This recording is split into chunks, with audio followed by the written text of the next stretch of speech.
మగువలకు బంగారం అంటే ఎంతో ప్రీతి. ఇంట్లో ఏ చిన్న ఫంక్షన్ జరిగినా బంగారం కొనేందుకే ఆసక్తి చూపిస్తుంటారు.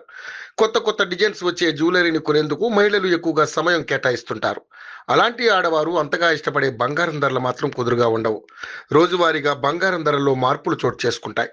ఈ నేపథ్యంలోనే బంగారం ధరలకు సంబంధించిన సమాచారాన్ని యోయో టీవీ ఛానల్ తమ వ్యూవర్స్ ప్రయోజనాల కోసం ప్రతిరోజు అందిస్తోంది. బంగారం ధరలు వరుసగా రెండో రోజు స్థిరంగా ఉన్నాయి. 22 క్యారెట్ల 10 గ్రాముల బంగారం ధర మార్పు లేకుండా 77,450 వద్ద ట్రేడ్ అవుతుంది. ఇక 24 క్యారెట్ల మేలిమి బంగారం ధర ఏ మార్పు లేదు. ఇవాళ 10 గ్రాములకు 84,490 వద్ద కొనసాగుతోంది. అదేవిధంగా బంగారంతో పాటు వెండి రేట్లు సైతం స్థిరంగా కొనసాగుతున్నాయి. మార్కెట్లో వెండి ధర వరుసగా మూడో రోజు స్థిరంగానే ఉంది. ప్రస్తుతం కిలో వెండి ధర 1,07,000 వద్ద ట్రేడ్ అవుతుంది.